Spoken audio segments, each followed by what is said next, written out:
Hello, my name is Sean Everett. I'm the website analysis expert over at Zucore Marketing. Thank you so much. Somebody there talked to Eric. I want to thank you for doing that, and also thank you for giving me the opportunity to analyze your website. And it says for the general manager, who I assume is Tina. So hello, Tina, if it's actually you. I don't know. Anyway, the first thing I want to do is let you know that this video you're watching is going to be the analysis that you were promised. Now, I've looked over your site, and I have found that it is underperforming in your region, and I don't say that for everyone because sometimes it's not true. Now, the company that I'm going to sort of contrast and compare you to is this company. They say they are the best roofers in El Cajon. Now, I know that you have a larger service area, but just for the purposes of your hometown sake, I put in El Cajon. And that's what I'm going to do. I'm going to show you the differences between you and Roofers El Cajon. Now, they are beating you in the online world, and I'm going to show you the numbers. I'm going to show you how to turn the tables and make that difference. Now, I see that you are both commercial and residential, which is great. Your site actually, to me, looks a little bit more commercial. As a homeowner, I would be kind of wondering if I had found the right people, but that's an aesthetic choice, and I'm not that interested in that. What does interest me is that you have a great website otherwise. I mean, it is full of things that you talk about in the the happy customers, and that every employee is responsible for creating a relationship with the customers. You have a great thing going on, and this website is certainly that. Now, I don't know how old the website is, so that might have something to do with why you're underperforming, but your website designer did a great job making it look great. And they're sort of like the, I don't know, the auto body shop at the repair place. But we're like the mechanics, because what is in this website is actually what is going to attract or prevent people from coming here. And I'm going to show you exactly what I mean. Now, the first thing I do after looking at your site is I have this paid tool I subscribe to. It shows me the metrics of your site. It shows me how it's been performing over the last couple of months. And then the next thing I do is a Google search for El Cajon Roofer. Now, the reason I do that is that Google is responsible for 96% of the traffic on the internet. You can look that fact up. It is true. And that is a very powerful position for them. And as a result, you kind of got to play ball with them. I mean, imagine if you had 96% of the roofs in El Cajon, you'd be rolling in it. So here's what I want to do. I want to show you how Google works, because most people don't know. And if you don't know how something works, you can't take advantage of it. So that's what I'm going to do now. I'm going to show you how to take advantage of it. Now, the first thing I need to tell you is that Google has an algorithm, and that algorithm is responsible for the placement of absolutely everything on the Google web page, on the results page, including these folks up here. Now, this is what we in the industry call the map pack, and you'll probably be able to guess why we call it the map pack. And the reason that they're there is that they have filled out a Google business profile, and they filled it out thoroughly enough and precisely enough that they were rewarded with this little perk of being up near the top. And that is all they have done to be up there. Now, it's like any other sort of profile. It's going to ask you what year you started your business. Looks like you can blow most of these guys away. 1955, was it?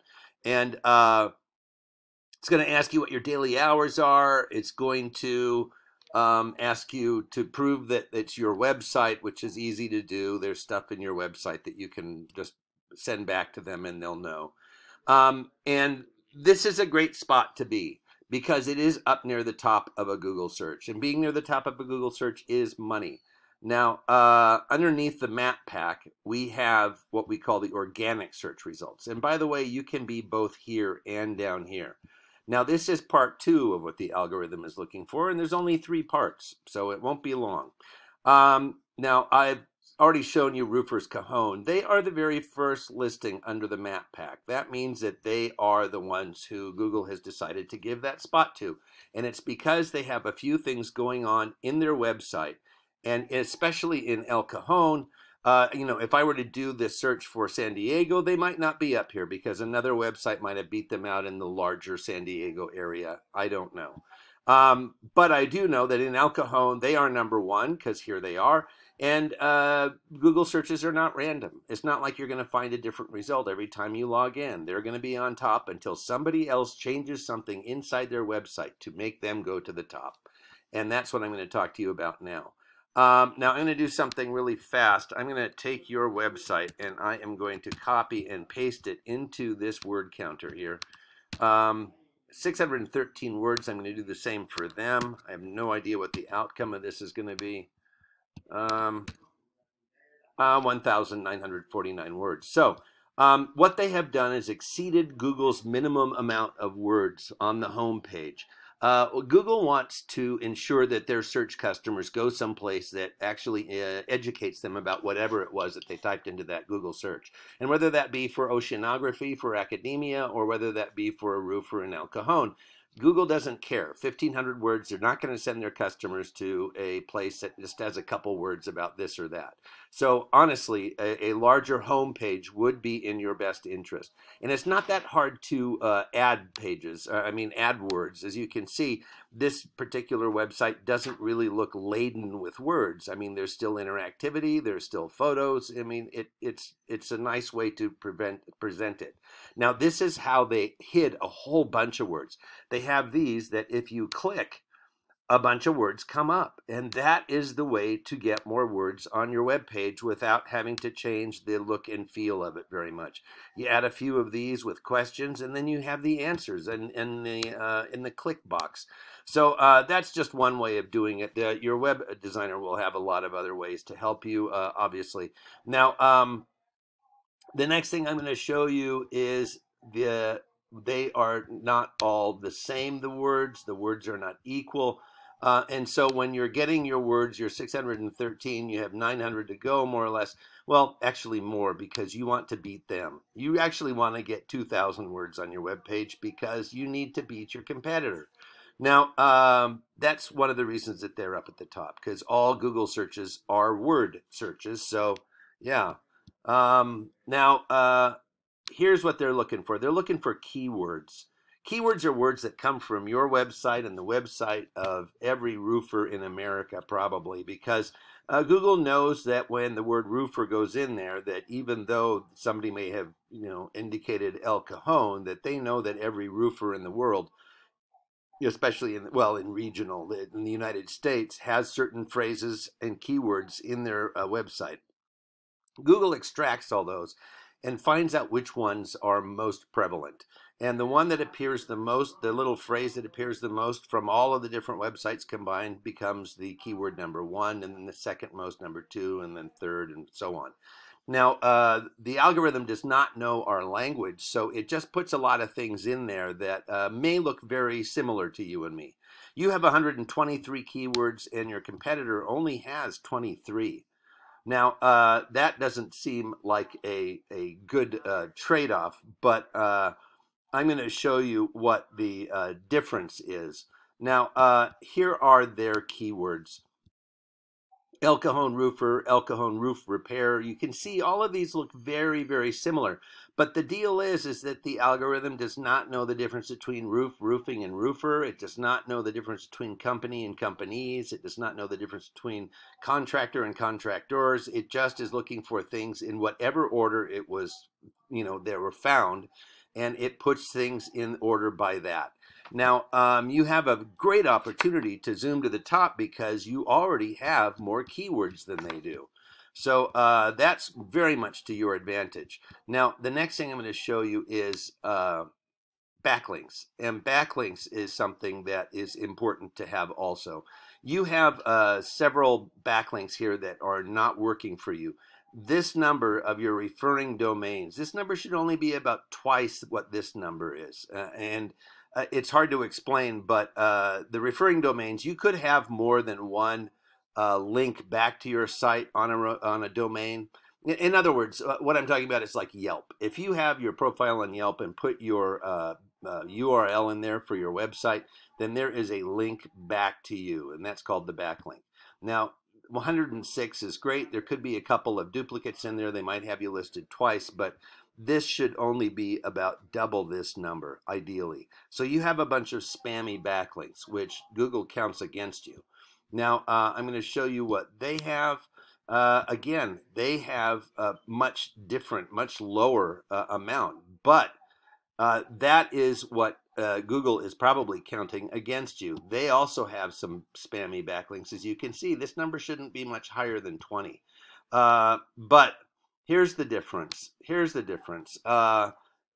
Your traffic last month was 11 visitors, and that's up 6 from the month before.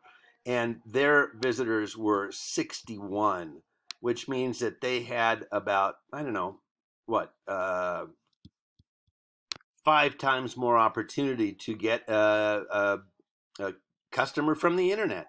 I mean, I don't know what the percentage is of visitors, what the ratio is from visitors to actually becoming a customer. And that's what we're talking about ultimately, having Google help you do that.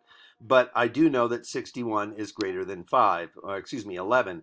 And 11 is going to be the same no matter what region we check. Your traffic is not changing, whether I do the search for San Diego or El Cajon or anywhere else. If you're in that search parameter, it's going to still come up 11. That was how many visitors you got from a Google search. So, and here's the final thing I want to do. I just want to show you something really quickly. This is the Google search again, and I'm going to search for Sully-Jones. And the reason I'm doing that is I just want you to think about your own Google behavior, and that is, how far do you Google something? How far do you scroll down before you decide to yourself, you know what, I probably have what I need already. I'm going to stop scrolling and look at what I have from here on up. Because that is true for most people. Most people scroll for a fairly limited amount of time. And I don't know if you would have continued this far. Would you have continued this far looking for a commercial and residential roofer? There you are, way down here. Look how far down you are. You're almost to the very bottom of the 4th page. That's the bottom of the 4th page. So this is how far somebody would have to scroll to find you. And that's a very long way. Most people do not make it past people who ask. So that being the case, just to summarize your Google business profile, which might be the thing that is sinking you the most, and keywords and backlinks. Those are the 3 things that you can implement right now if you wanted to. Now, we can also help you make these changes, and the goal would be to get you a bunch of new customers, not only in El Cajon, but in the whole region that you serve. Now, Eric will be following up with you to get some feedback about what these ideas that I've discussed with you here in this video. So I just want to thank you so much for your time, and have a great rest of your day.